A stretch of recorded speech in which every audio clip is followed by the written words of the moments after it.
Hey everyone, today I have prepared a bunch of facts about computer science, 101 to be exact, and I am going to tell them to you to help you relax today. These facts took a while to put together, so I hope you enjoy them.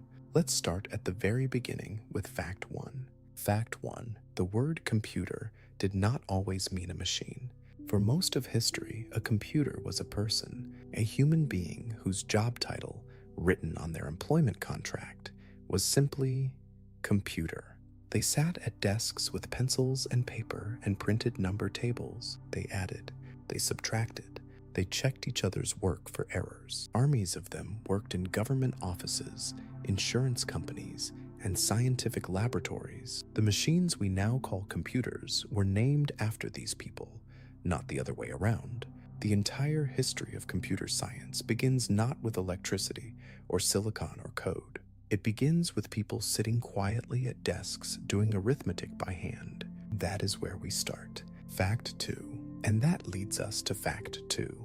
The first person to seriously imagine replacing human computers with a machine was a bad-tempered English mathematician named Charles Babbage. In 1822, he proposed a mechanical device made of brass gears that could compute mathematical tables automatically without human error. The British government funded it. Construction began, then it stalled. Babbage kept redesigning, kept fighting with his engineer, and never finished it. He spent decades and a fortune and never saw it work. A fully functional version was finally built in 1991, 153 years after he designed it. It worked perfectly. Babbage was right about everything except finishing. Fact 3. Which brings us to Fact 3. While Babbage argued with his engineer, a young woman named Ada Lovelace was reading his notes. Ada was the daughter of the poet Lord Byron, though she never knew him. Her mother pushed her toward mathematics from childhood, terrified she would inherit her father's instability. When Ada encountered Babbage's plans for a more advanced machine, she did not just translate the description as she had been asked. She added her own notes, 3 times longer than the original paper. Those notes contained what many historians consider the first algorithm ever written for a machine, step-by-step instructions for computing a sequence of numbers. She wrote this in 1843. The machine did not exist. She wrote software for hardware that had not been built yet. Fact 4. And here is Fact 4. Ada Lovelace also wrote something nobody else had thought to write. She observed that Babbage's machine, if built, would not be limited to numbers. It could manipulate any symbols according to rules, including musical notes. She imagined in 1843 that a brass gear machine could compose music. She was describing a general-purpose computer, not a calculator. A computer. The distinction is everything. A calculator does arithmetic. A computer does anything expressible as a sequence of logical steps. Ada understood this before the machine existed, before electricity was involved, before anyone else had framed the question. The programming language Ada, used today by the US Department of Defense, is named after her. Fact 5. On to Fact 5. The mathematics every computer runs on was invented in 1854 by a self-taught English mathematician named George Boole, and he invented it for philosophy, not engineering. Boole wanted to express logical thought as algebra, true or false, yes or no, 1 or 0. Nobody built anything with it for 80 years. Then in 1937, a 21-year-old MIT student named Claude Shannon read Boole's work and realized that 1 and 0 mapped perfectly onto the 2 states of an electrical switch, on and off. That connection, made by one graduate student reading an 80-year-old philosophy book, became the theoretical foundation of every computer, every smartphone, and every piece of digital technology that has ever existed. Fact 6. And next we have Fact 6. During World War II, the US government employed hundreds of human computers to calculate artillery tables for soldiers in the field. Each table took a human computer roughly 40 hours to complete. There were thousands needed. The army was desperate. That desperation is what finally pushed electronic computing from theory into reality. The human computers, by being too slow, created the demand that made building machines urgent. They effectively made themselves obsolete. This is how most technological revolutions actually happen, not from inventors with brilliant ideas sitting alone, but from a specific pressing problem that makes the cost of not solving it too high to bear. Fact 7, which gets us to Fact 7. ENIAC, completed in 1945 at the University of Pennsylvania, was the first general-purpose electronic computer. It weighed 27 tons. It contained 17,000 vacuum tubes. It occupied a room the size of a large apartment and consumed enough electricity that when switched on, the lights in the surrounding neighborhood dimmed. It could perform 5,000 additions per second. Your smartphone today is approximately 1 billion times more powerful. Running ENIAC at full speed would feel, compared to a modern laptop, like moving through concrete. It cost $7 million in today's money to build. The phone in your pocket cost less and fits in your hand. Fact 8. And here is Fact 8. ENIAC was programmed by 6 women: Frances Billis, Jean Jennings, Kathleen McNulty, Marlyn Westkoff, Frances Snyder, and Ruth Lichterman. They were given wiring diagrams and told to make the machine compute ballistic trajectories. They physically rewired the machine for each new problem, routing cables and setting switches by hand, without anything we would recognize as software. They essentially invented programming. When ENIAC was unveiled to the press in 1946, the 6 women were not introduced, not mentioned. The men who built the hardware stood for photographs. Their contributions were not formally acknowledged until the 1980s, when Jean Jennings Bartik began speaking publicly about what they had done. Fact 9. Next up, Fact 9. On the 9th of September 1947, engineers working on the Harvard Mark II computer traced a fault to panel F, Relay 70. Inside the relay, they found a moth. It had flown in, gotten stuck, and disrupted the electrical circuit. Grace Hopper's team taped it into the logbook with the note, "First actual case of bug being found."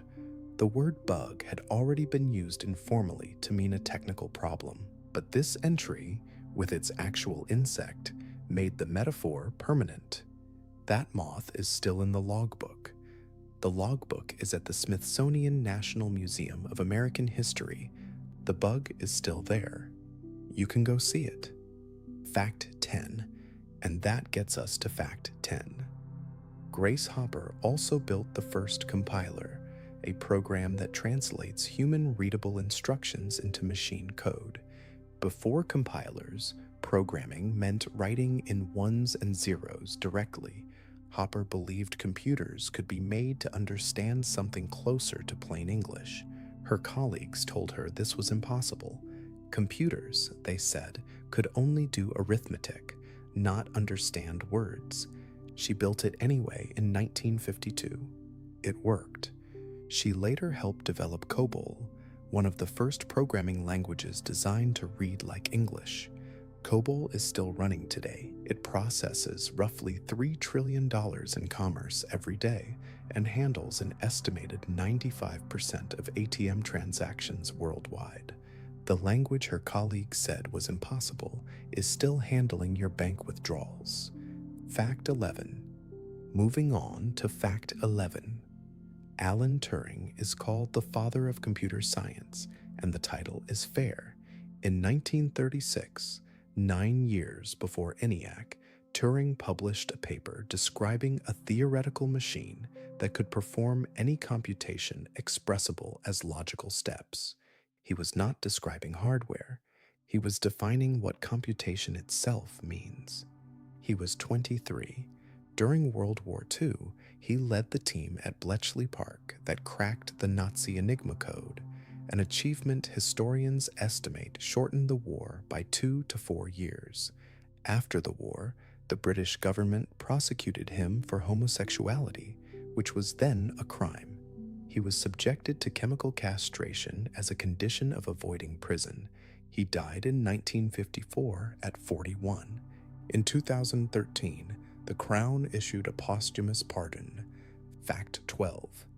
And next, we have Fact 12. The transistor was invented in 1947 at Bell Laboratories. It does what a vacuum tube does, controls electrical flow, but smaller, faster, cheaper, and longer lasting. The first transistor was roughly the size of a human palm. A modern processor contains around 50 billion of them. Each is approximately 5 nanometers across, the width of 20 silicon atoms. The transistor is the most manufactured object in human history. More transistors have been produced than any other object ever made by human hands. The number is so large it has no meaningful comparison. Every digital device you have ever touched works because of one invention made in a new Fact 13, which brings us to Fact 13. Moore's Law is not a law. It is an observation made in 1965 by Intel co-founder Gordon Moore that transistor count on a chip doubles roughly every 2 years while cost stays flat.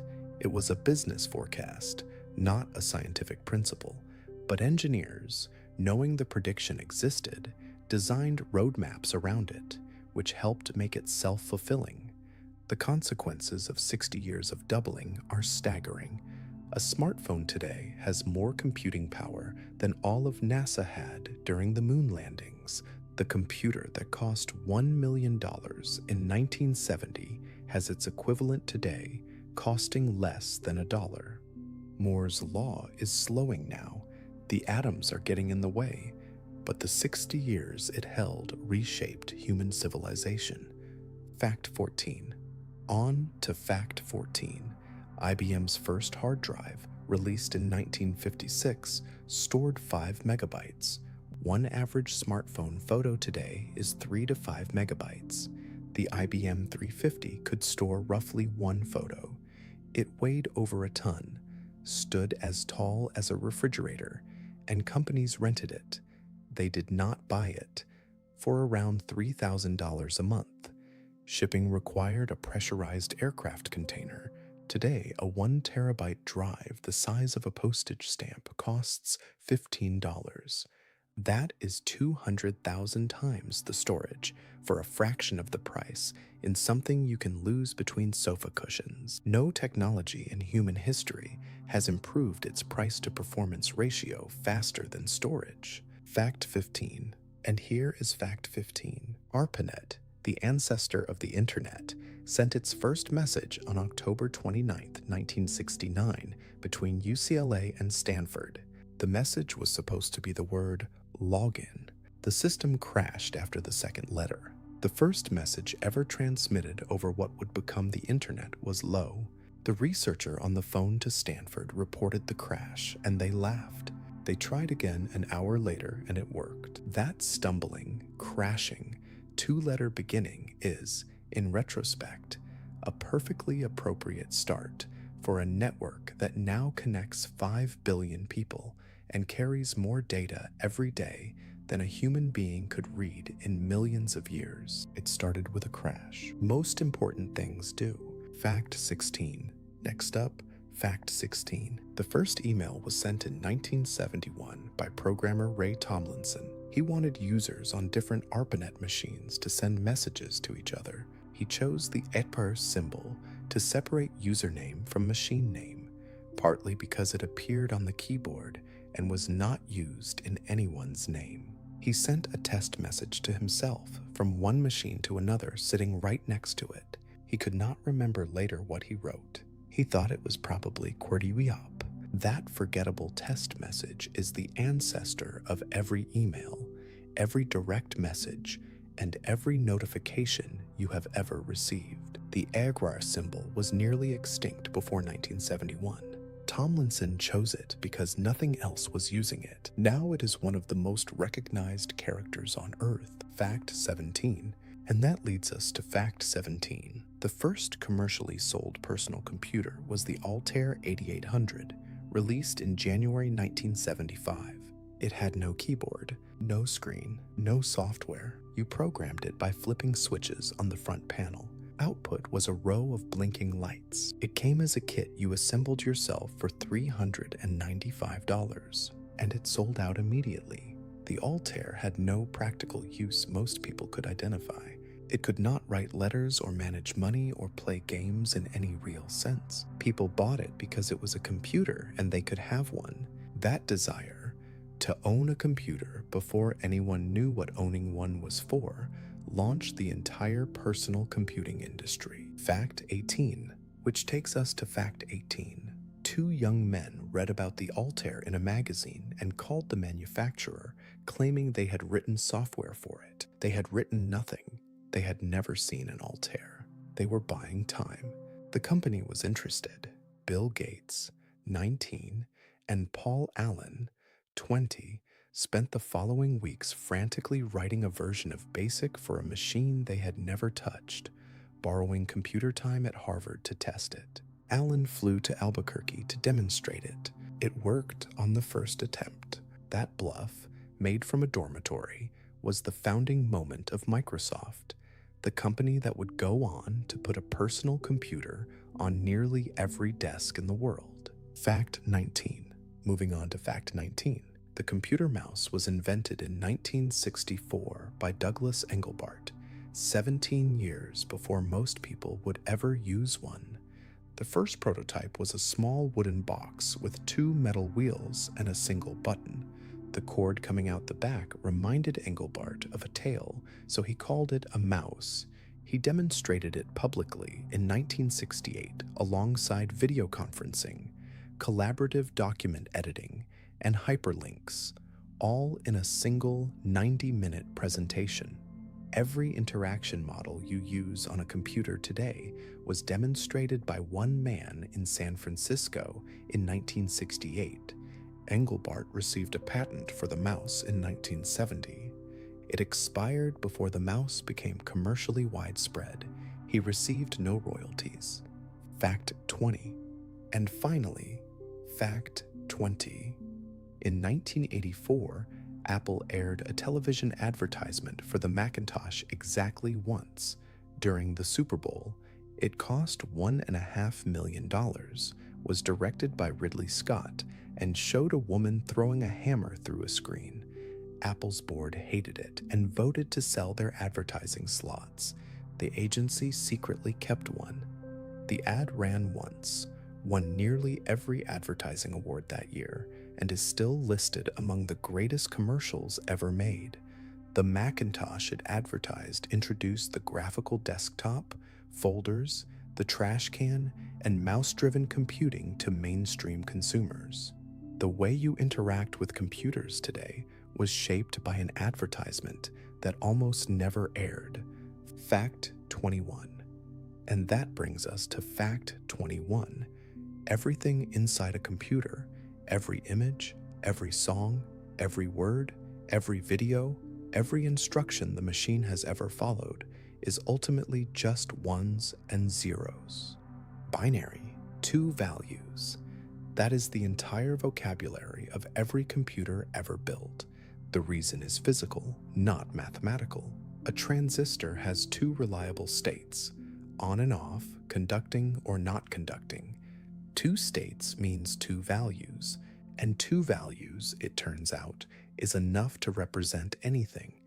Numbers, letters, colors, sounds, video, instructions, all of it can be encoded as a sequence of ones and zeros given enough of them. The entire digital world, every website, every app, every database, every photograph, every piece of music you have ever streamed is a very long string of two numbers. Just two. That is the foundation everything else is built on. Fact 22. Which gets us to fact 22. A single 1 or 0 is called a bit, short for binary digit. 8 bits together make a byte.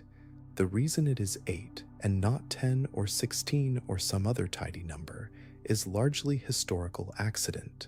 Early computing engineers landed on 8 through a combination of practical convenience and hardware economics, and it stuck. 1 byte can represent 256 different values, enough to cover every letter, every digit, and every basic punctuation mark in the English language.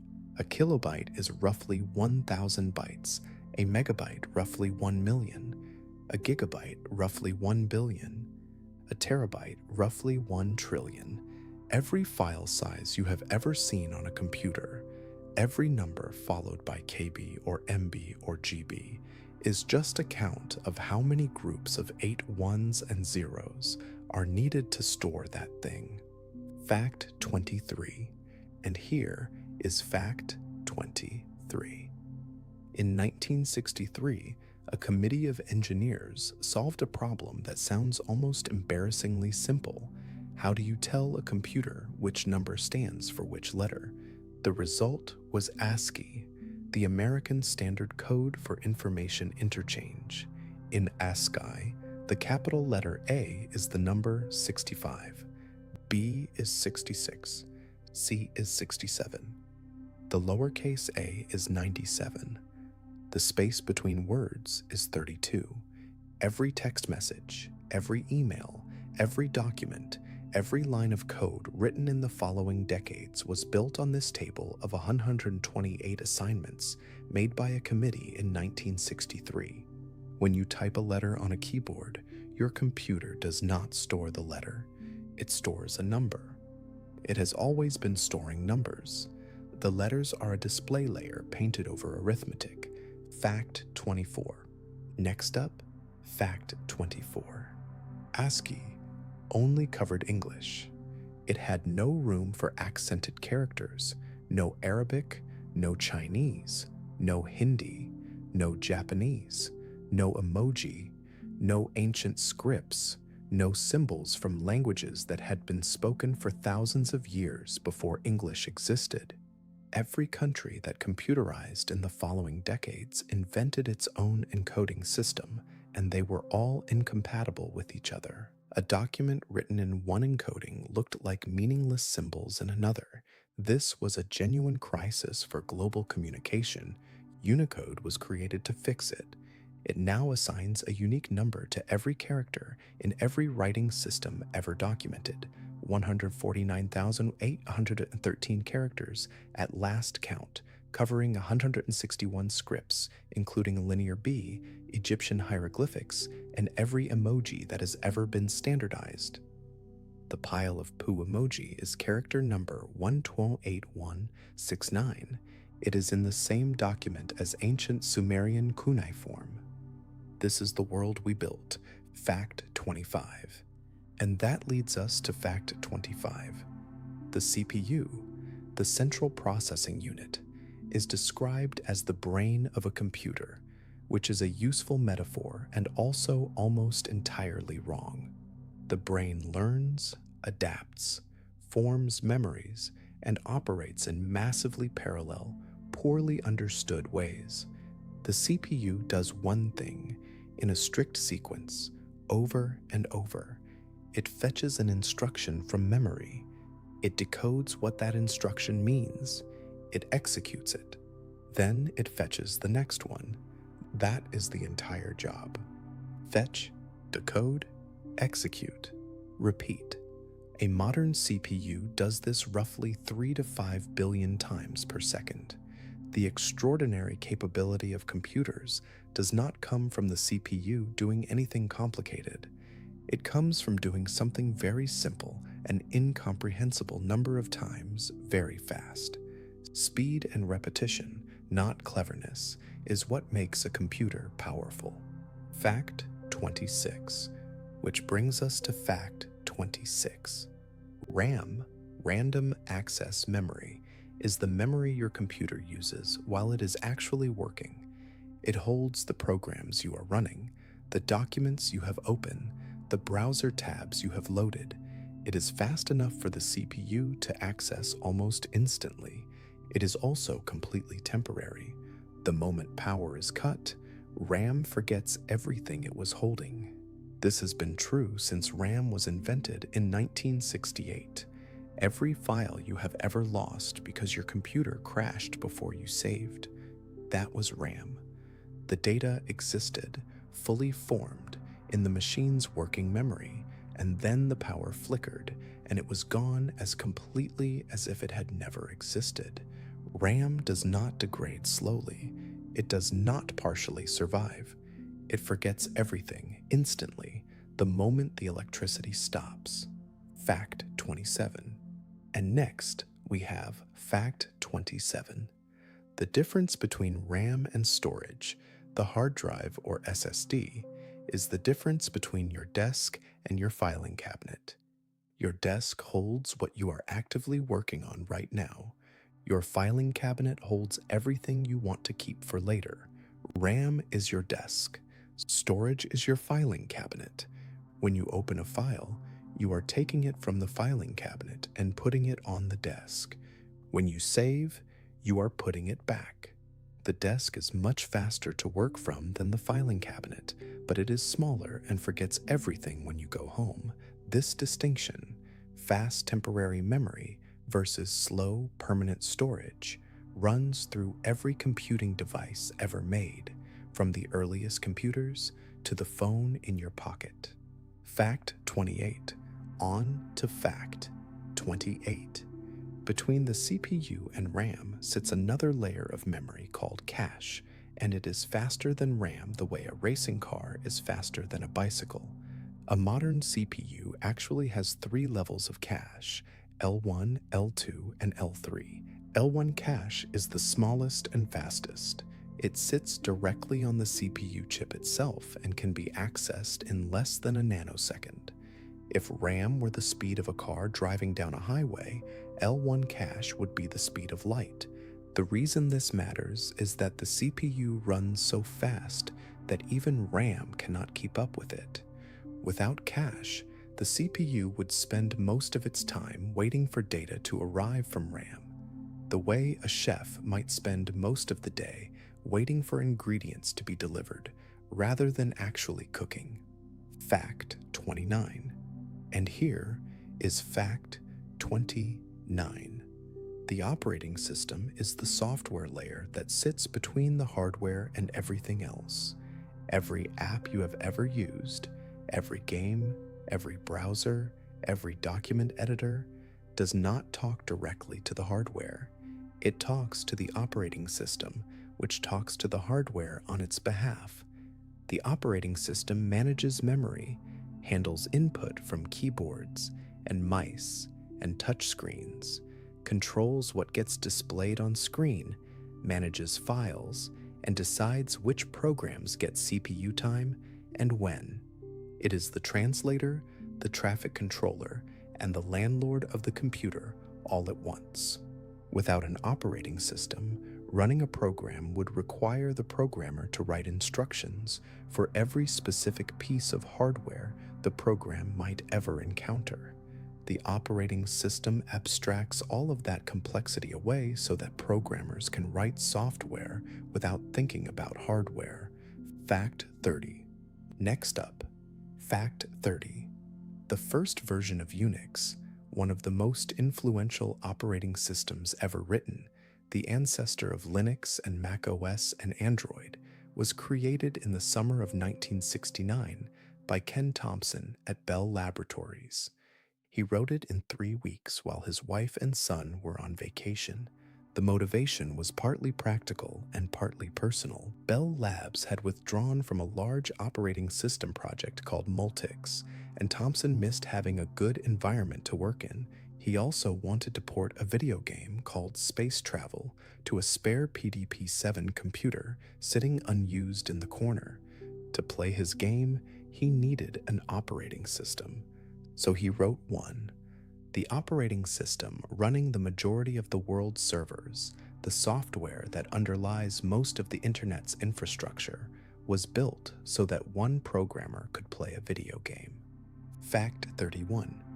Moving on to Fact 31.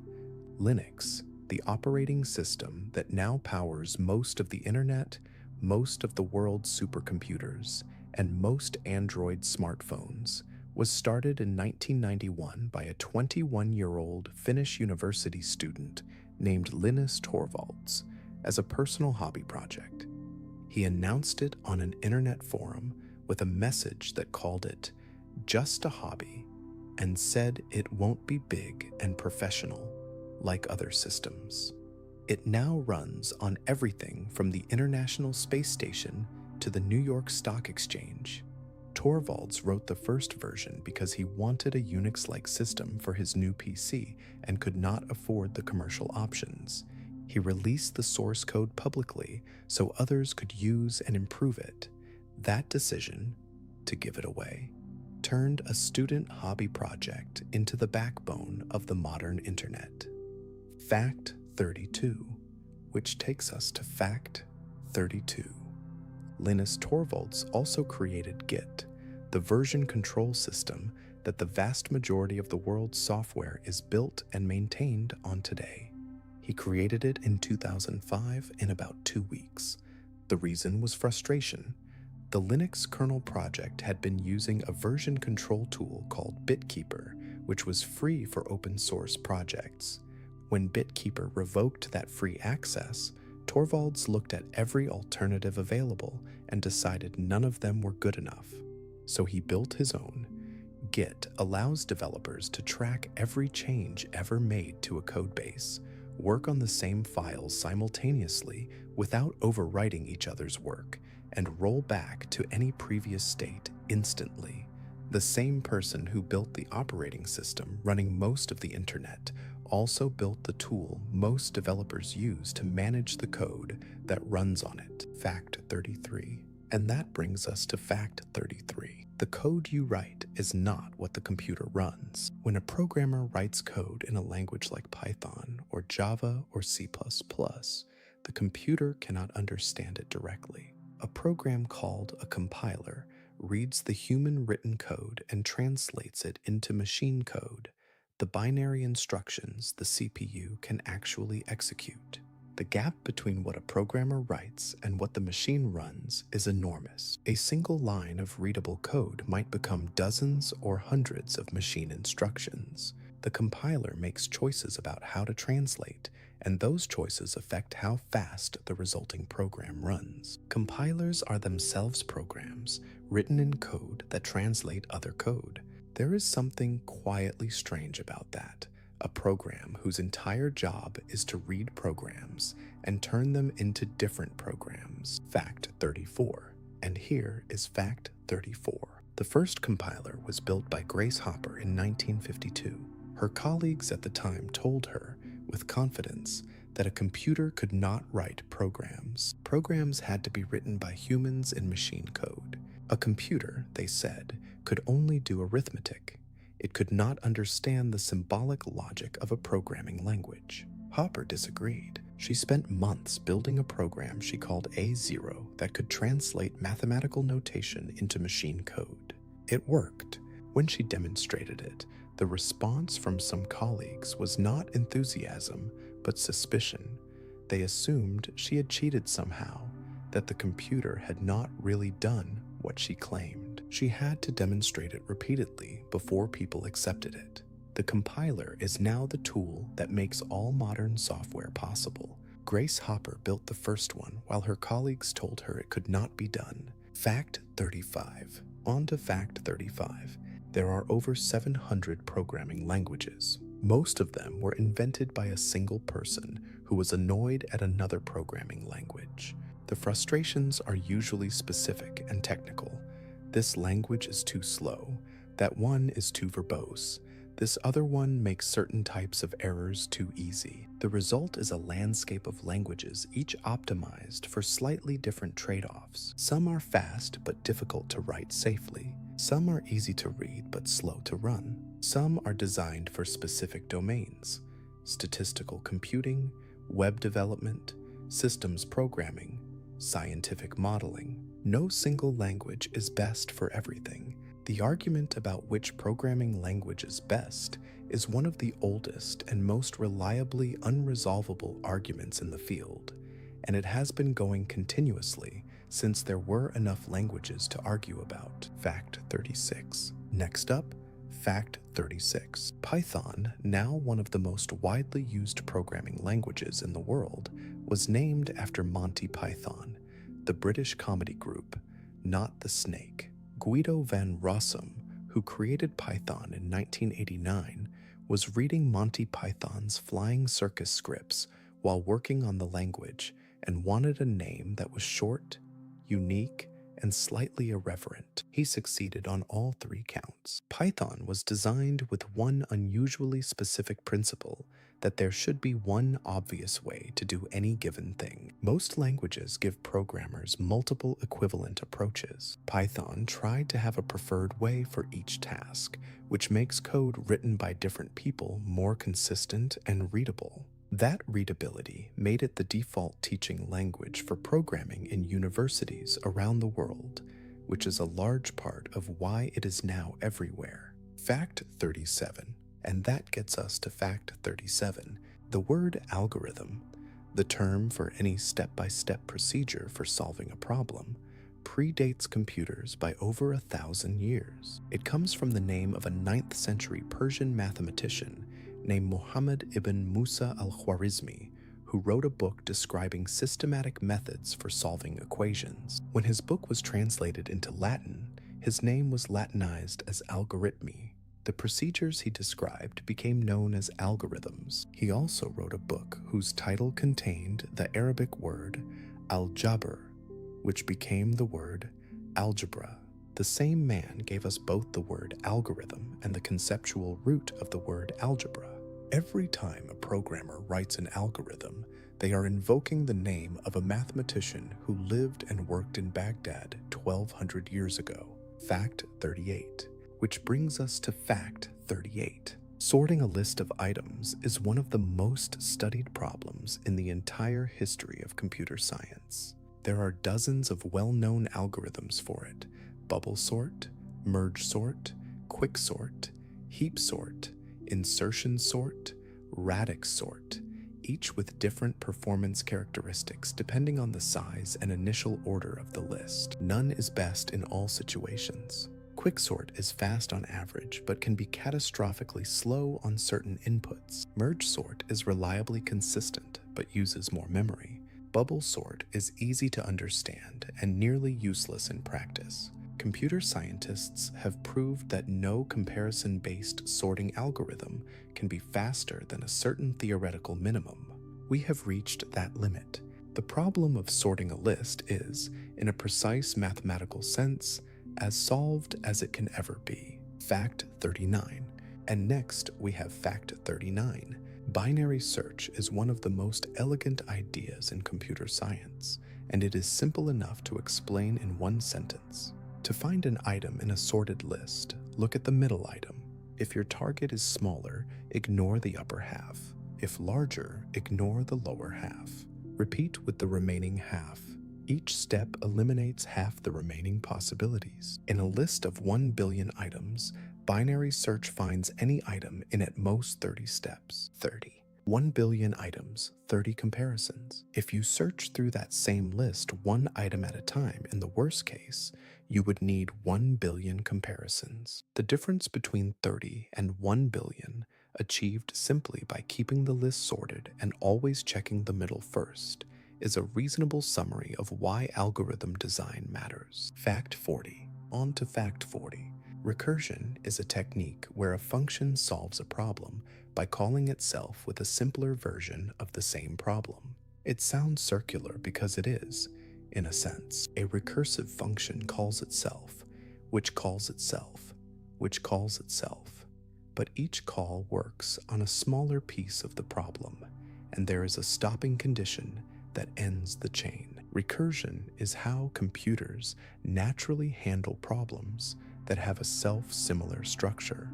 File systems, where folders contain folders, family trees, where each person has parents who each have parents, mathematical sequences defined in terms of earlier terms. It is also how a certain kind of programmer thinks once they are comfortable with the idea. The first time most people encounter recursion, it feels like a logical trap. The second time, it feels like a key that fits a lock they did not know was there. Fact 41. And here is fact 41. A Stack Overflow. The error, not the website, happens when a program uses recursion without a proper stopping condition, or recurses too deeply and runs out of the memory allocated for tracking function calls. Each time a function calls itself, the computer needs to remember where to return to when the call finishes. That information is stored in a region of memory called the call stack. If the recursion goes deep enough, the call stack fills up completely, and the program crashes with a Stack Overflow error. The website Stack Overflow, the question and answer platform that most programmers in the world use daily, is named after this error. The founders chose the name because it was a well-known and universally understood programming failure. A website named after crashing has become the place most developers go to stop their programs from crashing. Fact 42. Next up, fact 42. When you send data over the internet, a message, an image, a video, it does not travel as one continuous stream. It is broken into small chunks called packets, each one typically a few hundred to a few thousand bytes. Each packet is labeled with its destination address and its position in the sequence. The packets travel independently across the network, potentially taking completely different routes, and are reassembled in the correct order at the destination. This design, called packet switching, was chosen deliberately because it is resilient. If one route is congested or broken, packets route around it. The network has no single point of failure. A phone call travels as a continuous stream and breaks entirely if the connection drops. The internet was designed from the beginning to route around damage. That design decision, made in the 1960s, is why the internet works as well as it does. Fact 43. Moving on to fact 43. Every device on the internet has a numerical address called an IP address. The original system, IPv4, uses addresses made of 4 numbers separated by dots, like 192.168.1.1.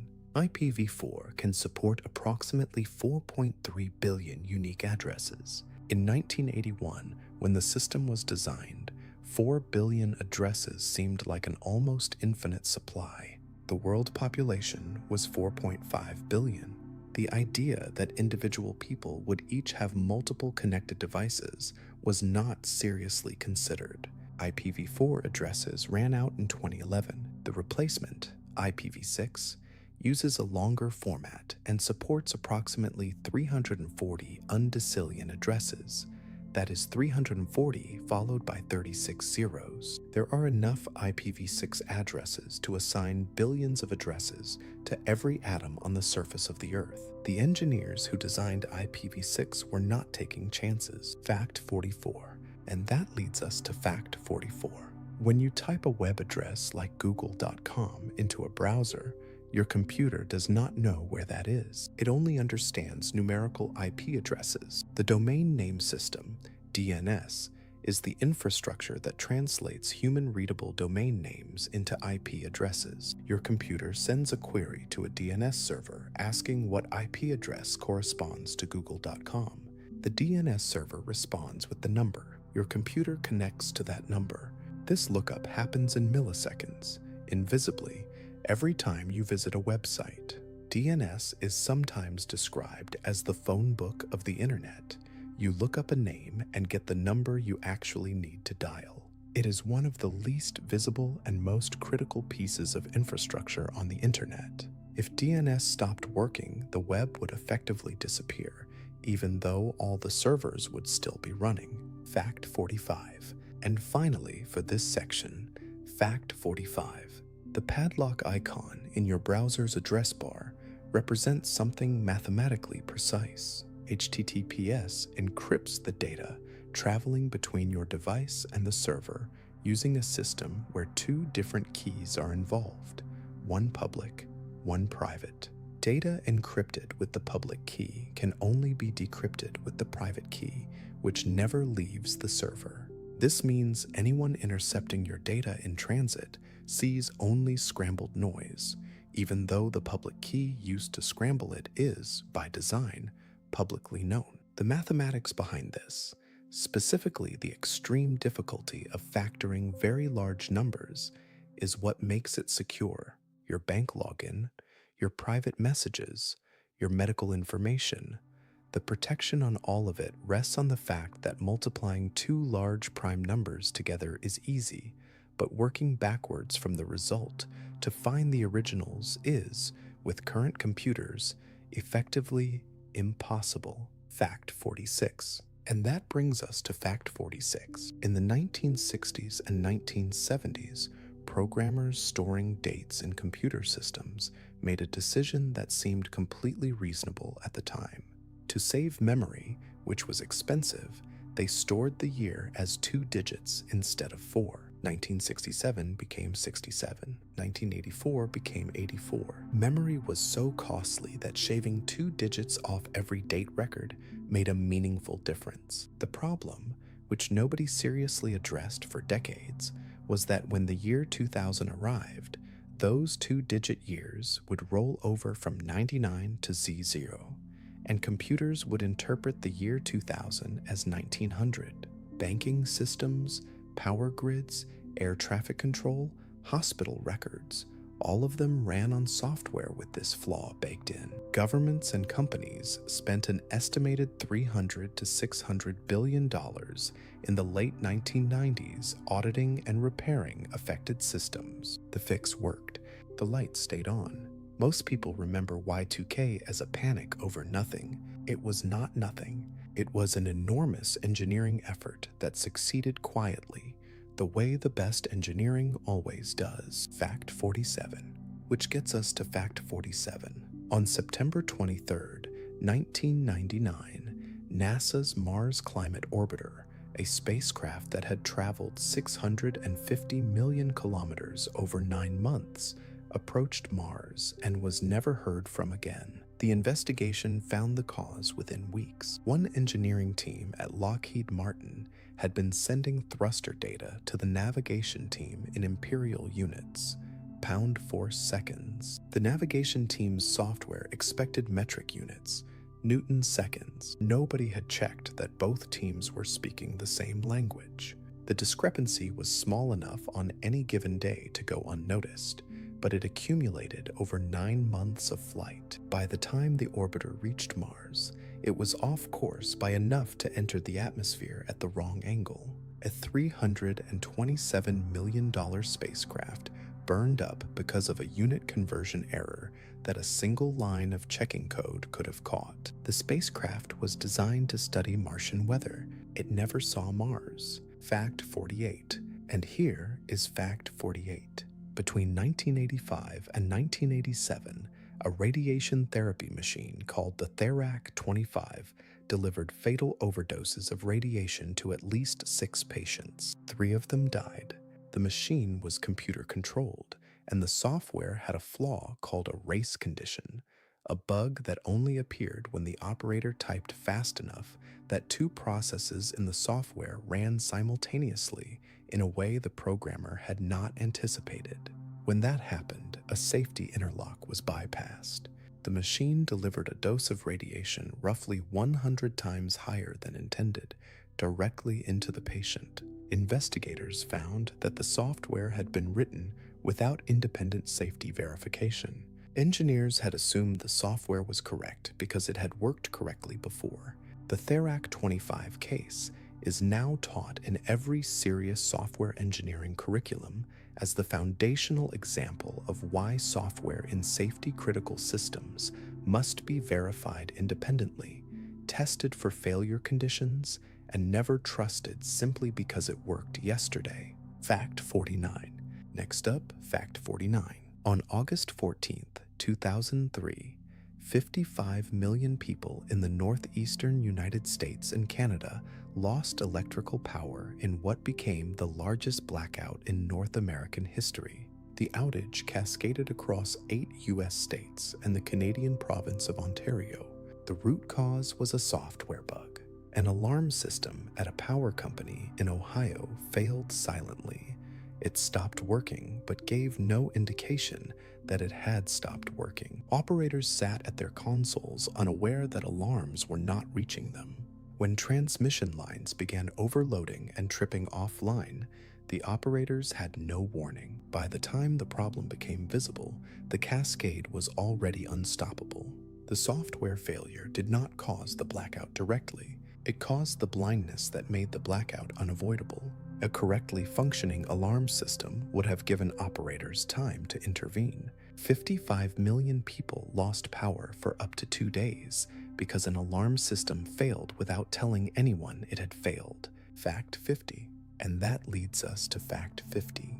In November 1988, a graduate student at Cornell University named Robert Morris released a program onto the internet that he later claimed was intended only to demonstrate a security vulnerability, not to cause damage. The program, now called the Morris worm, was the first major worm to spread across the internet. It infected approximately 6,000 computers, which at the time represented roughly 10% of the entire internet. The worm spread faster than Morris had anticipated because of a bug in his own code, a self-replication mechanism he had built as a safeguard against detection ended up causing machines to run hundreds of copies simultaneously, slowing them to a halt. Morris was the first person convicted under the U.S. Computer Fraud and Abuse Act. He was sentenced to 3 years probation and a $10,000 fine. He is now a professor of computer science at MIT, where he teaches, among other things, systems security. Fact 51. Moving on to Fact 51. On June 4th, 1996, the European Space Agency launched the Ariane 5 rocket for the first time. 37 seconds after liftoff, it exploded. The investigation took less than a month to complete because the cause was straightforward and devastating. The flight software included a module carried over directly from the older Ariane 4 rocket, software that had worked correctly on Ariane 4 for years. Nobody had checked whether it was still appropriate for Ariane 5. It was not. Ariane 5 flew a faster trajectory than Ariane 4, which produced a larger number in a particular sensor reading. That number was too large for the variable the software used to store it.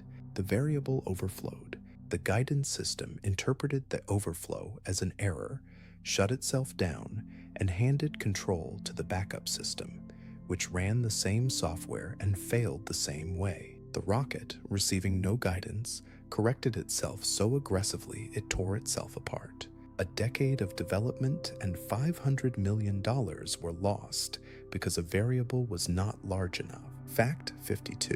And here is Fact 52.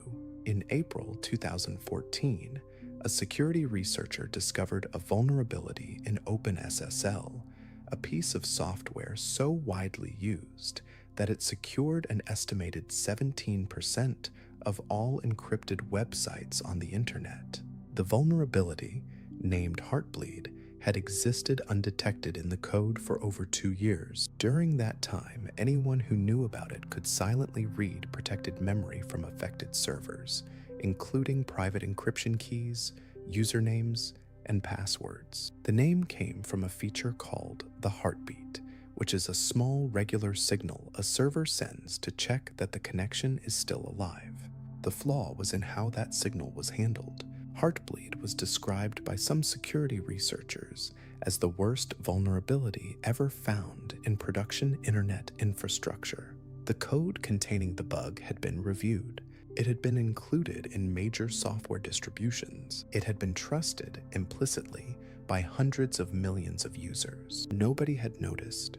Fact 53, which brings us to Fact 53. On August 1st, 2012, a trading firm called Knight Capital deployed new software to its trading systems. The deployment did not go cleanly, An old piece of code that should have been deactivated was accidentally reactivated on 7 of the firm's 8 servers. For 45 minutes, Knight Capital's systems sent a torrent of unintended orders into the stock market, buying high and selling low at extraordinary speed. By the time engineers identified the problem and shut the system down, the firm had lost $440 million. The entire loss occurred in 45 minutes. Knight Capital had been profitable for years. It had revenues of approximately $1.4 billion annually. The $440 million loss, roughly a third of its annual revenue in under an hour, was unsurvivable. The company collapsed and was acquired within months. A single bad software deployment destroyed a firm that had taken years to build. Fact 54. And next, we have Fact 54. On July 4th, 1996, the U.S. military fired a Patriot missile in Dhahran, Saudi Arabia during the Gulf War that failed to intercept an incoming Iraqi Scud missile. The Scud hit a barracks, killing 28 American soldiers. The investigation found that the Patriot battery's radar system had been running continuously for over 100 hours. The system tracked time using a counter that measured tenths of a second in binary. That counter had a small rounding error. It was off by approximately 1/3 of a millisecond per second. Over 100 hours of continuous operation, that tiny error accumulated to over half a second. Half a second is long enough for a Scud missile traveling at roughly 1.5 kilometers per second to move almost a kilometer. The radar calculated the Scud's predicted position incorrectly, and the missile missed. 28 people died because of a rounding error in a time counter that had been running too long. Fact 55. On to Fact 55. In 1962, NASA's Mariner 1 spacecraft was launched toward Venus on a trajectory that very quickly went wrong. Approximately 5 minutes after launch, the rocket began veering off course. The range safety officer sent the destruct command and the spacecraft was destroyed over the Atlantic Ocean. The cause, identified within days, was a missing hyphen in the handwritten formula used to prepare the software. The formula described how the spacecraft's velocity should be smoothed over time. Without the hyphen, the smoothing was not applied, and the guidance system responded to normal fluctuations in the rocket's velocity as if they were errors, overcorrecting and sending the spacecraft off course. Arthur C. Clarke later called it the most expensive hyphen in history. The mission was estimated to cost $18 million in today's money. A single missing punctuation mark in a handwritten document destroyed it. Mariner 2, launched a month later, succeeded and became the first spacecraft to conduct a successful flyby of another planet. Fact 56. And here is Fact 56. The Space Shuttle's flight software is one of the most carefully engineered programs ever written. Over the life of the shuttle program, the software team produced approximately 420,000 lines of code. In the final decades of the program, the known defect rate was approximately 1 error per 420,000 lines, meaning the entire codebase had roughly 1 known bug. Commercial software typically has anywhere from 15 to 50 errors per 1,000 lines of code. The shuttle team achieved this by writing slowly and deliberately, producing around 5,000 lines per year, reviewing every line multiple times, and treating every error as a significant event worth analyzing in depth. The process was expensive, painstaking, and produced software so reliable it was trusted with human lives across 135 missions. The lesson the shuttle software team demonstrated is not that perfection is possible. It is that the cost of perfection depends entirely on what failure costs. Fact 57. Next up, Fact 57. In the summer of 2020, a routine update to network management software made by a company called SolarWinds was modified by hackers before it was distributed to customers. The modification was subtle, a small piece of malicious code inserted into an otherwise legitimate software update. The update was signed with SolarWinds' own security certificate, making it appear completely authentic. It was installed by approximately 18,000 organizations worldwide, including multiple U.S. government agencies, the Treasury Department, the Department of Homeland Security, the State Department, and parts of the Pentagon. The attackers had access to those networks for months before the intrusion was detected. The SolarWinds attack is now considered one of the most sophisticated and damaging cyber espionage operations ever conducted. It succeeded not by breaking through security systems, but by compromising the software update process, the mechanism organizations use specifically to keep themselves secure.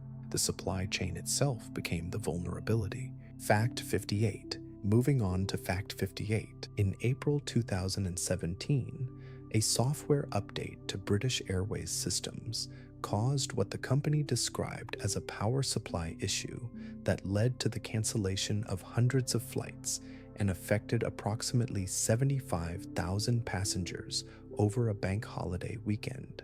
The disruption cost the company approximately £80 million. Subsequent reporting suggested the root cause involved an IT contractor accidentally disconnecting and then reconnecting a power supply in a way that caused a critical data center system to fail ungracefully, corrupting data the airline systems needed to function. The episode illustrated something that large organizations have discovered repeatedly, that the most catastrophic failures are rarely caused by sophisticated attacks or complex technical faults. They are caused by a single person making a single mistake at a single point that turns out to be more critical than anyone had mapped. Complexity hides fragility. The larger the system, the more places a simple mistake can become a catastrophe. Fact 59. And that gets us to Fact 59. In 2003, a software vulnerability in the Slammer worm allowed it to spread so quickly that it doubled in size every 8.5 seconds in its first minute of operation. Within 10 minutes, it had infected approximately 90% of all vulnerable hosts on the internet. Within 30 minutes, it had caused significant disruption to internet infrastructure worldwide, slowing or disabling portions of the network in the United States, South Korea, Australia, and elsewhere. Bank of America's ATM network went offline. Continental Airlines had to cancel flights because its ticketing system failed. The worm did not carry a destructive payload. It did not delete files or steal data. It simply replicated as fast as it could until the sheer volume of its traffic overwhelmed networks. The entire global disruption was caused by a worm that fit into a single network packet. The entire malicious program was smaller than most email signatures. Fact 60. And finally, for this section, Fact 60. On June 1st, 2009, Air France Flight 447 disappeared over the Atlantic Ocean. All 228 people on board were killed. The flight data recorders, recovered nearly 2 years later from the ocean floor, revealed what had happened. The aircraft's pitot tubes, sensors that measure airspeed, had iced over briefly, causing the autopilot to disengage. The pilots, now flying manually in the dark over the ocean with conflicting instrument readings, became confused about the aircraft's attitude and speed. A series of incorrect control inputs put the aircraft into an aerodynamic stall from which it did not recover. The software systems were working correctly. The instruments were working correctly. The failure was in how a complex automated system handed control back to humans who had been monitoring rather than flying for hours and were not prepared for the transition. The disaster prompted a global reassessment of how much automation is healthy in cockpits and what happens to human skill when machines do most of the work. Fact 61. And that brings us to Fact 61. The internet and the World Wide Web are not the same thing, and the difference matters. The internet is infrastructure, a global network of cables, routers, and servers that moves data from one place to another. It has existed in various forms since 1969. The World Wide Web is one application that runs on top of that infrastructure, a system of linked documents you navigate with a browser. It was invented by a British scientist named Tim Berners-Lee in 1989 while working at CERN in Switzerland. Before the web, the internet existed and was used for email, for file transfers, for discussion forums, but navigating it required technical knowledge most people did not have. The web gave the internet a face, a system of pages, links, and addresses that anyone could use without understanding what was underneath. The internet was the road. Berners-Lee built the car. Fact 62. Which gets us to Fact 62. Tim Berners-Lee invented the World Wide Web and gave it to the world for free. He did not patent it. He did not license it. He did not attempt to own it. He proposed it to his employer at CERN, who responded with a memo describing the idea as vague but exciting. He built it anyway, released the code publicly in 1991, and asked for nothing in return. He has been asked many times whether he regrets not patenting it, whether he wishes he had become one of the wealthiest people in history instead of a respected but not extravagantly rich scientist. He consistently says no. He has said that if the web had been patented, it would not have become what it became. A proprietary web would have been a different thing entirely. The decision to give it away is arguably the most consequential act of generosity in the history of technology. Fact 63. And here is Fact 63. The first website ever created is still online. It is hosted at info.cern.ch, and it explains in plain text on a white background what the World Wide Web is and how to use it. It was published on August 6, 1991 by Tim Berners-Lee. For a period, it was the only website that existed. There was nothing else to link to. The first website was a website about websites on a web that contained only that one website. The site was taken offline at some point and later restored by CERN in 2013 as a historical preservation effort. You can visit it today. It loads instantly because it contains almost nothing, just text and links, the way every website once was. Visiting it now, after the visual complexity of the modern web, feels like finding a single quiet room in the middle of a very loud city. Fact 64. Next up, Fact 64. When Google was founded in 1998, Sergey Brin and Larry Page built their first data center inside a rented garage in Menlo Park, California. The hard drives holding Google's index of the early web were stored in custom enclosures made from Lego bricks. They chose Lego because it was cheap, modular, and easy to expand. You could simply add more bricks as you added more drives. The Lego storage enclosures are now on display at Stanford University. The company that built them went on to construct some of the largest and most sophisticated data centers in the world, consuming enough electricity to power entire cities. Google's data centers now process approximately 8.5 billion search queries per day. The first ones were held together with colored plastic bricks designed for children. The distance between those two things is a reasonable measure of how fast this industry moves. Fact 65. And that leads us to Fact 65. Google's name is a misspelling. The founders intended to call their search engine Google, the mathematical term for 10 to the power of 100, chosen to reflect the vast quantity of information the engine would index. When they went to register the domain name, a friend checked the spelling and typed google.com instead of google.com. The domain was available. The friend registered it on their behalf. By the time anyone noticed the spelling was wrong, the name had already been used in communications and on paperwork. They kept it. The company that misspelled its own name at registration went on to become one of the most valuable companies in human history. The word Google is now a verb in most major languages. It appears in dictionaries. A spelling mistake made by a friend checking a domain name is now how billions of people describe the act of searching for information.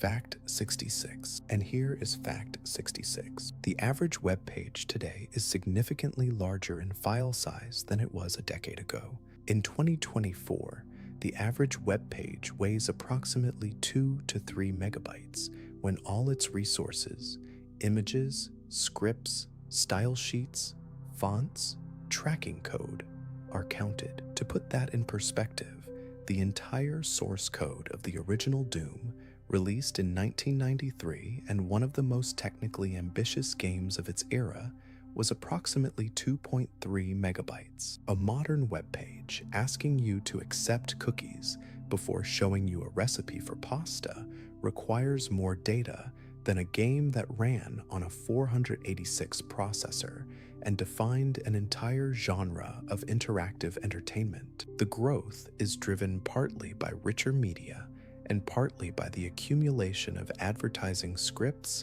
analytics trackers, and third-party code that most users never requested and cannot easily remove. The web got heavier without necessarily getting better. Fact 67. Which brings us to Fact 67. Wikipedia is one of the most visited websites in the world, consistently in the top 10 globally, and it is written and maintained almost entirely by volunteers. Approximately 30,000 active editors contribute to the English language version, which contains over 6.7 million articles. Those editors are unpaid. They add content, correct errors, resolve disputes, and patrol for vandalism in their spare time, governed by an elaborate set of community-written rules and norms. Wikipedia is funded by donations, not advertising. It runs on a relatively modest budget compared to the traffic it serves. It has been repeatedly predicted to fail, to be overwhelmed by misinformation, to lose its volunteer base, to be outcompeted by better-funded alternatives. It has not failed. It is, by most measures, one of the most successful collaborative projects in human history, built entirely on the voluntary effort of people who wanted a free encyclopedia to exist. Fact 68. On to Fact 68. The like button on Facebook was not always called the like button. The original proposal, made by a Facebook engineer named Andrew Bosworth in 2007, was for an awesome button. The idea was that users could signal positive reactions to posts without having to write a comment. The name went through several iterations internally. Some engineers wanted to call it the props button. Others suggested the plus button.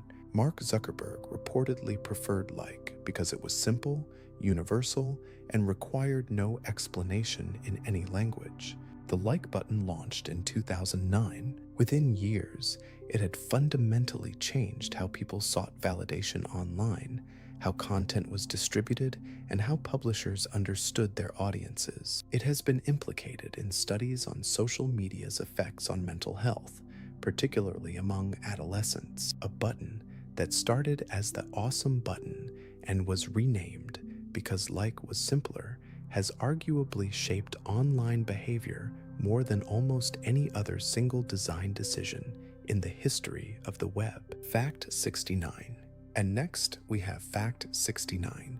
Cookies, the small files that websites store on your computer to remember who you are, were invented in 1994 by a Netscape engineer named Lou Montulli. He needed a way for a website to remember that items had been added to a shopping cart across multiple page loads, since the web's underlying protocol has no built-in memory between requests. Each page load is, by default, completely independent of the one before it. Montulli borrowed the concept from a Unix programming technique called magic cookies, small tokens passed between programs to maintain state.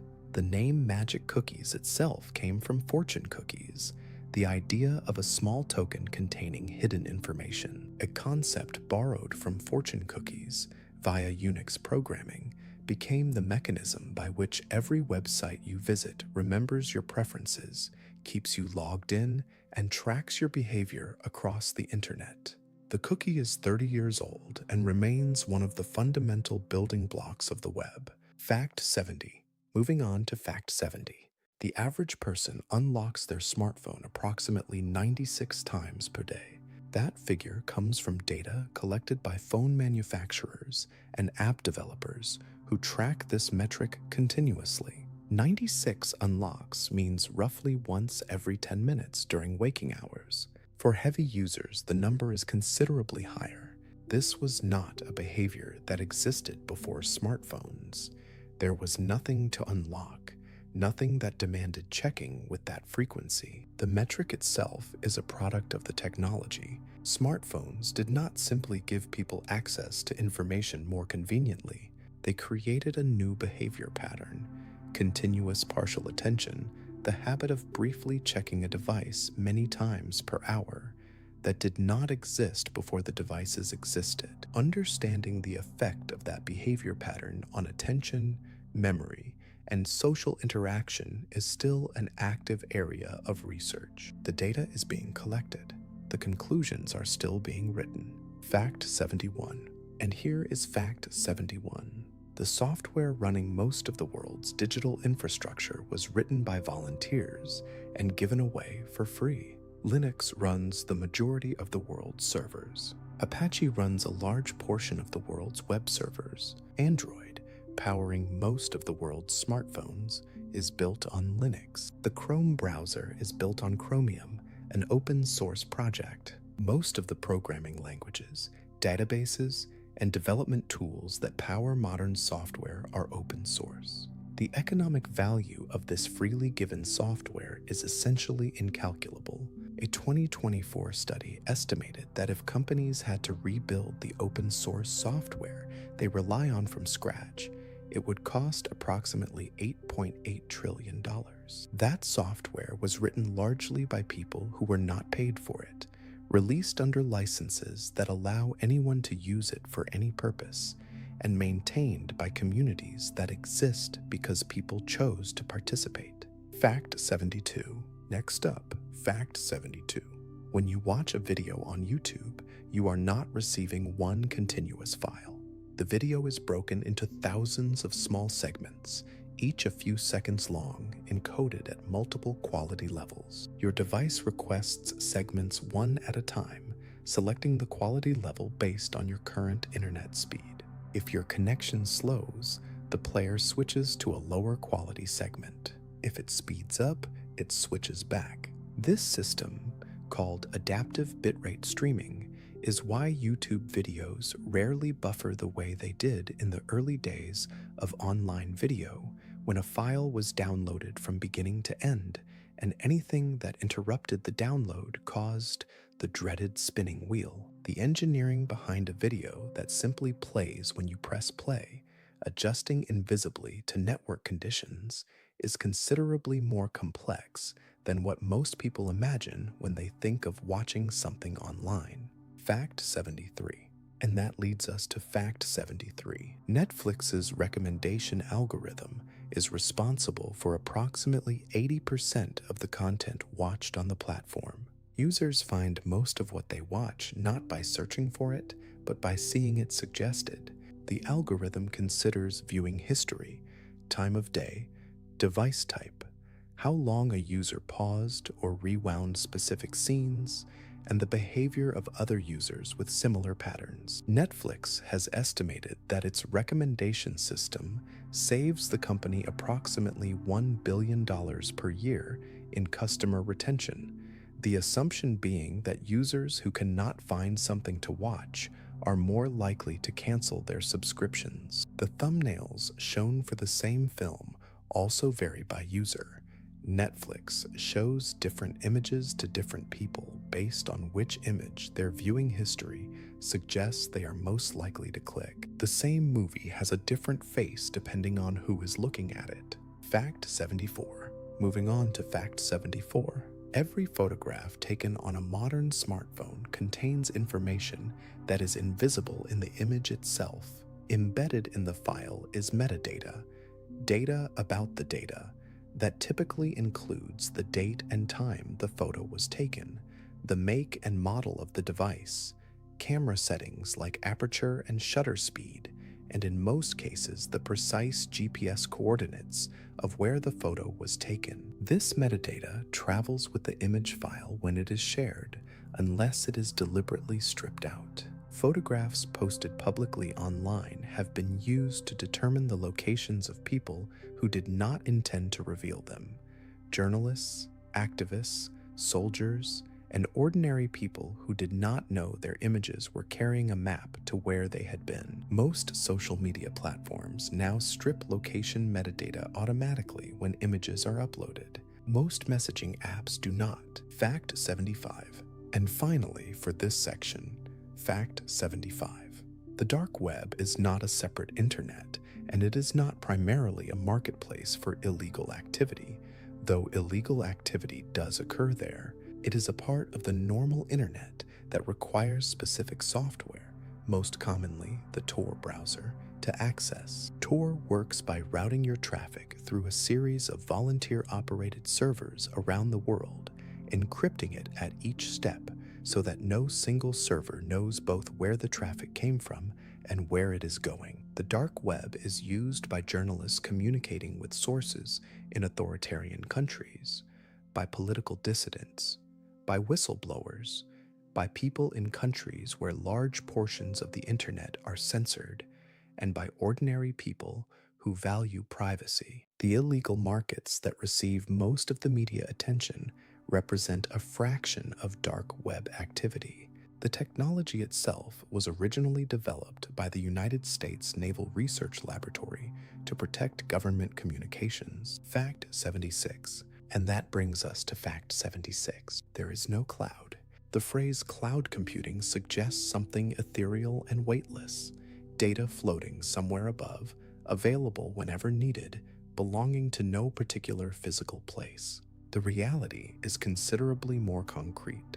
The cloud is warehouses, enormous buildings in rural areas, often near rivers for cooling water and cheap electricity, filled floor to ceiling with servers, computers like any other, running software like any other, owned and operated by companies like Amazon, Microsoft, and Google. When you save a file to the cloud, you are saving it to a hard drive in one of those buildings. When your file is replicated for safety, it is copied to hard drives in other buildings in other places. The cloud is not an abstraction. It is real estate, real hardware, real electricity, and real cooling systems. It is someone else's computer. It has always been someone else's computer. Fact 77, which gets us to Fact 77. Deleting a file does not erase it. When you move a file to the trash and empty it, the operating system does not go to the location on the drive where that file lived and overwrite it with zeros. It simply updates a record, a kind of table of contents for the drive, to mark that space as available for reuse. The file's data sits exactly where it was until something else is written on top of it. This is why deleted files can often be recovered with the right software, sometimes long after deletion. It is also why simply deleting sensitive files before selling or discarding a computer is not sufficient to protect the data they contained. Properly erasing data requires either overwriting the storage multiple times with random data or physically destroying the drive.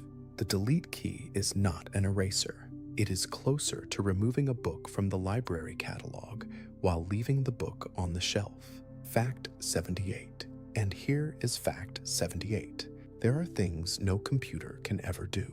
Not because today's hardware is not powerful enough, not because the software has not been written yet, but because Alan Turing proved mathematically in 1936 that certain problems are fundamentally uncomputable. The most famous is the halting problem, the question of whether a given computer program will eventually stop running or continue forever. Turing proved that no algorithm can answer this question for all possible programs. You can write a program that answers it for specific cases, but no general solution exists or can exist. The proof uses a self-referential argument.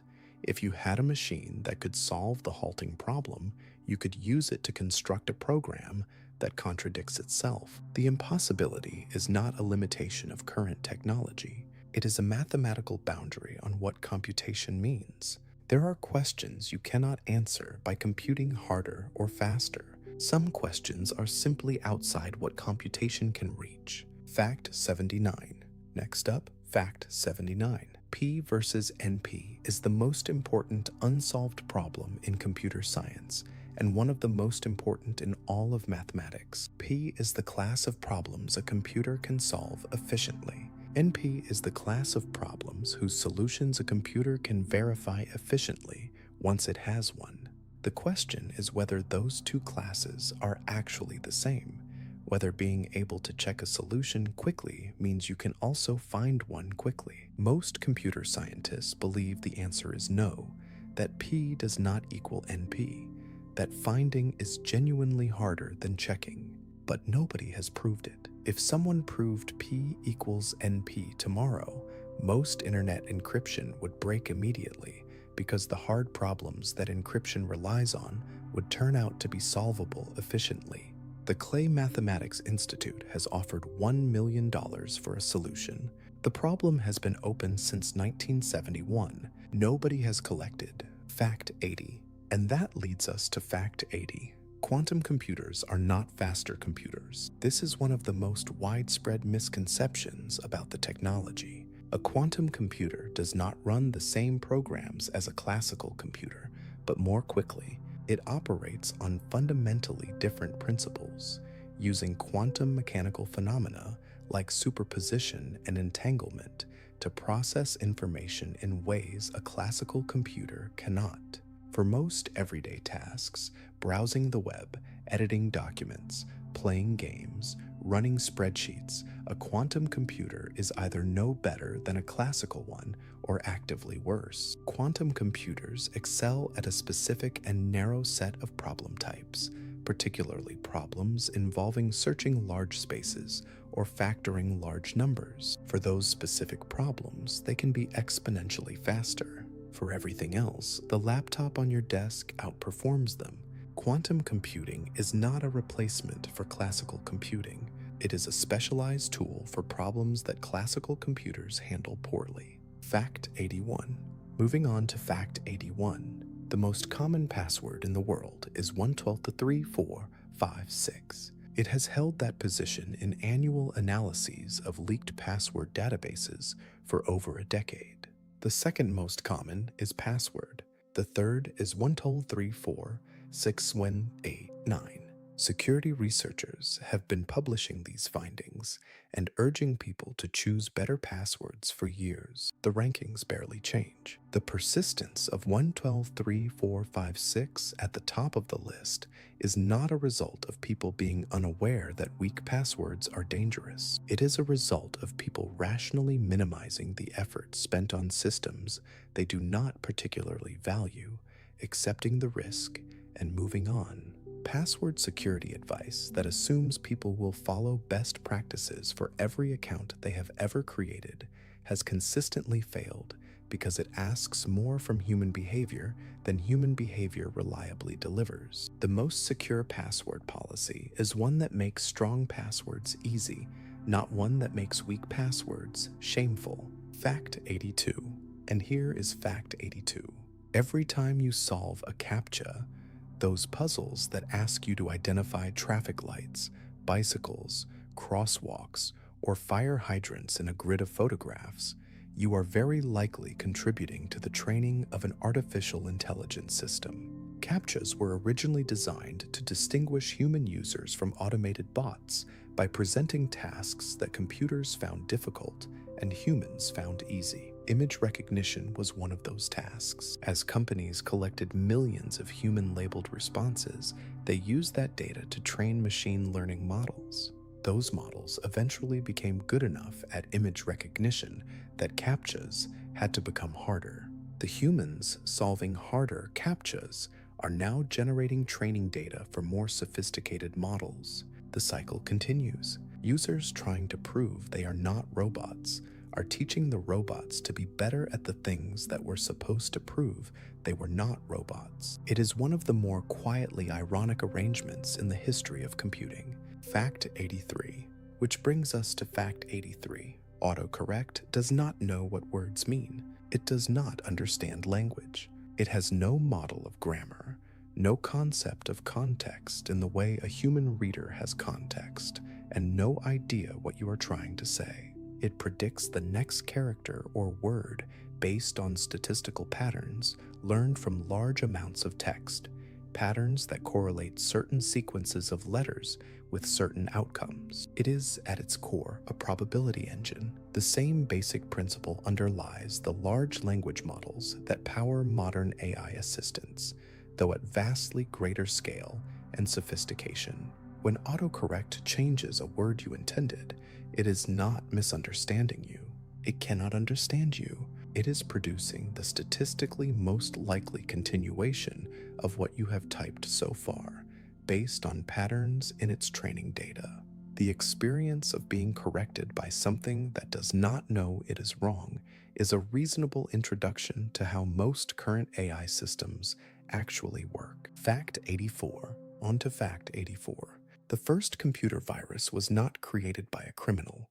It was written in 1983 by a graduate student named Fred Cohen as an experiment to demonstrate a security vulnerability. Cohen showed that a self-replicating program could spread through a computer system by attaching itself to legitimate software, and that once inside, it would be difficult to detect and remove. He demonstrated this on a university VAX system with his supervisor's permission. His supervisor, Len Adelman, one of the inventors of RSA encryption, suggested he call it a virus, borrowing the biological metaphor. Cohen published a paper describing his findings and the theoretical properties of computer viruses. His university asked him to classify the research as sensitive. He published it anyway. The paper became the foundation of computer security research. The person who proved viruses were possible and described how to build them also helped lay the groundwork for defending against them. Fact 85. And next, we have Fact 85. The entire source code for the Apollo 11 moon landing guidance computer has been publicly available on GitHub since 2016. A software engineer named Paul Fjeld scanned the original printouts, and a developer named Poppy Northcutt helped verify the transcription. The code is readable, browsable, and free to download. It contains comments written by the programmers in 1969 that are still there, including notes like temporary, I hope, and a reference to a routine called burn, baby burn. The guidance computer that ran this code had approximately 4 kilobytes of RAM and operated at roughly 0.043 megahertz. Your smartphone has approximately 1,000,000 times more memory and runs at roughly 100,000 times the clock speed. The computer that navigated 2 people to the moon and back had less processing power than a modern digital thermometer. Fact 86. And here is Fact 86. The first video game was not Pong. It was not Space Invaders. It was not even close to what most people imagine. Tennis for Two was created in 1958 by a physicist named William Higginbotham at Brookhaven National Laboratory. It was displayed on an oscilloscope, a scientific instrument for visualizing electrical signals, and consisted of a simple line representing a tennis court, viewed from the side, with a dot representing a ball that arced realistically under simulated gravity. It was created not as a commercial product and not for entertainment in any lasting sense, but as an exhibit to make Brookhaven's annual Visitor Day more engaging for the public. It was shown for 2 years and then dismantled. Higginbotham never patented it and never considered it a significant achievement. The physicist who built the first video game thought it was a minor amusement for a public open day. He was more proud of his work on nuclear arms control. Fact 87. Next up, Fact 87. There is a concept in software development called technical debt, and it shapes almost every large piece of software you have ever used. Technical debt accumulates when developers make decisions that solve a problem quickly in the short term but create complications in the long term.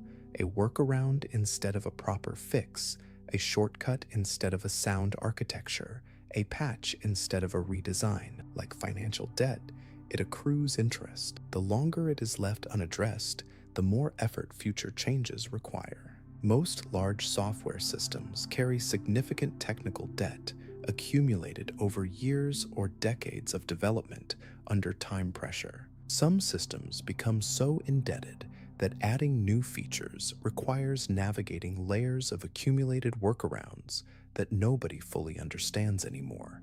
The programmers who wrote the original shortcuts are often long gone. The people maintaining the code inherit decisions made under pressures they never experienced, for reasons that are no longer documented anywhere.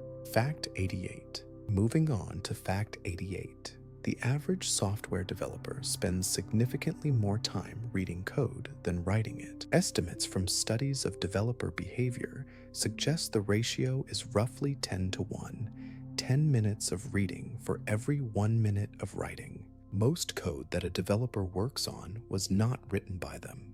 It was written by someone else, sometimes years or decades earlier, and the current developer must understand it well enough to modify it without breaking it. This is why code readability, writing in a way that is clear to a future reader who has no context about why decisions were made, is considered one of the most important and most frequently neglected skills in software development.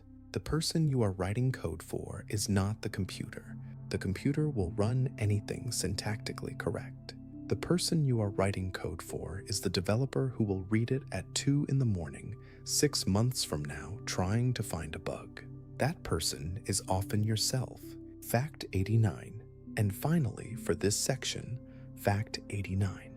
There are more possible games of chess than atoms in the observable universe. The number of legal chess positions is estimated at approximately 10 to the power of 43. The number of possible games, sequences of moves from start to finish, is estimated at approximately 10 to the power of 120. The number of atoms in the observable universe is approximately 10 to the power of 80. Chess has not been solved. No computer has determined with certainty the optimal play from the opening position. Computers have become unbeatable at chess. No human has defeated a top chess engine in a serious game since the early 2000s. But being unbeatable is different from having solved the game. Deep Blue beat Garry Kasparov in 1997 by being faster and seeing further ahead than any human could. It did not solve chess, it won chess. Those are different things, and the difference is worth sitting with. Fact 90. And that brings us to Fact 90. The pixel, the smallest unit of a digital image, the individual dot of color that makes up every photograph, every video frame, every icon on every screen you have ever looked at, gets its name from a contraction of 2 words. Picture element. Pixel, pixel. The word was coined in the 1960s by engineers working on digital imaging for space exploration. NASA needed a way to describe the individual data points in images transmitted from spacecraft. A picture element was one data point. Thousands of picture elements assembled in a grid made an image. The word stuck, migrated into photography, television, and computing, and became one of the most used technical terms in everyday language. Every screen you look at today, phone, television, monitor, digital billboard, is a grid of pixels. The word for them was invented to describe images sent back from space. Fact 91. Which gets us to Fact 91. The R symbol had almost disappeared from everyday use before email rescued it. For centuries, it was an accounting and commercial symbol, meaning at the rate of, used in invoices and trade documents to indicate price per unit. By the mid-20th century, it appeared on typewriter keyboards as a legacy character that almost nobody used. It survived the transition to computer keyboards for the same reason, legacy. When Ray Tomlinson chose it for email addresses in 1971, he selected it specifically because it was not used in personal names or place names and therefore would not cause confusion. That practical decision turned a near-extinct accounting symbol into one of the most recognized characters in the world. It now has names in dozens of languages. In German, it is called Klammeraffe, meaning spider monkey. In Italian, it is Chiocciola, meaning snail. In Hebrew, it is strudel. Fact 92. And here is fact 92. A QR code can lose up to 30% of its printed squares and still scan correctly. This is not an accident or a fortunate side effect. It is a deliberate design feature called error correction, built into the QR code standard from the beginning. QR codes were invented in 1994 by a Japanese engineer named Masahiro Hara at a company called Denso Wave to track automotive parts in manufacturing. Hara wanted a code that could be read quickly from any angle and that would remain readable even if partially obscured or damaged. The error correction he built uses a mathematical technique called Reed-Solomon coding, the same method used to recover data from scratch CDs and DVDs. This is why QR codes can have logos or images placed in their centers and still function. The missing data is reconstructed mathematically. The blank space in the middle is accounted for before the code is printed. Fact 93. Next up, fact 93. There are approximately 1.9 billion websites registered on the internet. Of those, roughly 85% are inactive. Park domains, abandoned projects, placeholder pages, websites that were built and then forgotten. Only around 200 million are active in any meaningful sense. The web is, in terms of sheer volume, mostly ghost towns. Domains registered with good intentions and never developed. Blogs started and abandoned after 3 posts. Business websites for businesses that no longer exist. Personal pages from the early web that nobody has touched in 20 years. The active, living web that most people navigate daily is a small fraction of the total registered space. The rest sits quietly, pointed at servers that may or may not still be running, holding content that may or may not still be there, waiting for a visitor who is very unlikely to come. Fact 94. And that leads us to fact 94. The most edited article in the history of English Wikipedia is the entry for George W. Bush. It has been edited over 45,000 times since Wikipedia launched in 2001. The second most edited article is the Wikipedia article about Wikipedia itself. The edit histories of highly contested articles reveals something interesting about how people argue on the internet. The same changes being made and reverted, sometimes hundreds of times, by editors who have been engaged in the same dispute for years. Wikipedia has a system of semi-protection that limits editing of contested articles to established accounts, and arbitration committees that resolve disputes that cannot be settled by discussion. The fact that a free encyclopedia, written by volunteers, has developed functioning governance structures for managing disagreement is, depending on your perspective, either deeply reassuring or deeply surprising. Fact 95. Moving on to fact 95.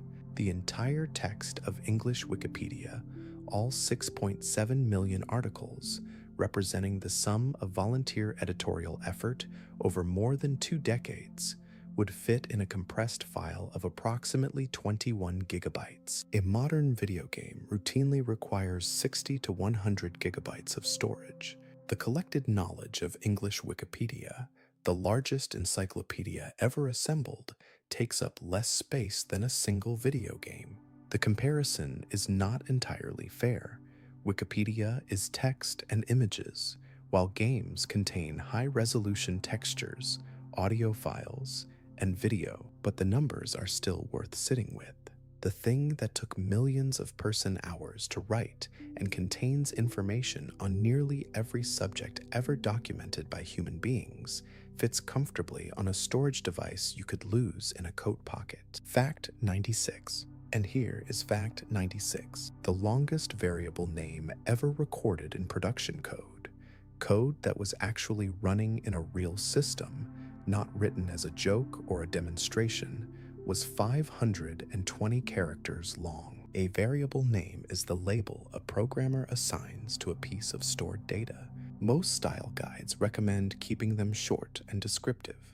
The 520 character variable name was discovered during a code audit of a legacy system and has since become something of a legend in software development circles. The codebase it was found in was shortly afterwards retired. Whether the variable name contributed to that decision is not recorded. Most programmers reading this will feel a specific emotion that is difficult to name precisely, but is somewhere between sympathy and dread. They have all seen code that made them feel that way. Fact 97, which brings us to fact 97. The first computer game with a female protagonist was Metroid, released by Nintendo in 1986. The main character, Samus Aran, was presented throughout the game as a bounty hunter in a large armored suit with no indication of gender. At the end of the game, if the player finished quickly enough, Samus removed her helmet to reveal she was a woman. It was designed as a reward for fast completion, a surprise ending that players who rushed through the game would see and players who took their time would not. Nintendo has said the decision to make Samus female was made late in development, partly as a joke among developers, and partly as a genuine attempt to subvert expectations. Samus Aran went on to become one of the most enduring characters in gaming history. The reveal that surprised players in 1986 is now one of the most celebrated moments in the medium.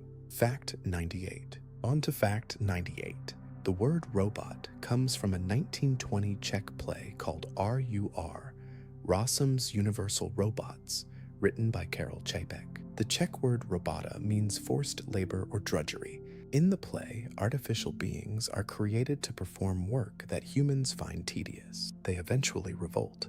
The word entered English almost immediately after the play was translated and has been the standard term for artificial mechanical workers ever since. The concept of constructed beings that perform human labor predates the word by thousands of years. Greek mythology had Talos, a giant bronze automaton built to protect the island of Crete. But the specific word robot and the cultural anxiety about artificial workers that accompanies it comes from a single play written in Prague in 1920. The concerns the play raised about automation, labor, and the relationship between creators and created things have not gone away. Fact 99. And next, we have fact 99. The first computer to beat a reigning world chess champion under standard tournament conditions was Deep Blue, built by IBM, which defeated Garry Kasparov in a 6-game match in May 1997. Kasparov had beaten an earlier version of Deep Blue in 1996. After losing the 1997 rematch, Kasparov accused IBM of cheating, specifically of having human grandmasters suggest moves to the computer during play. IBM denied this and declined to release the complete logs of Deep Blue's decision-making, which Kasparov took as evidence of concealment.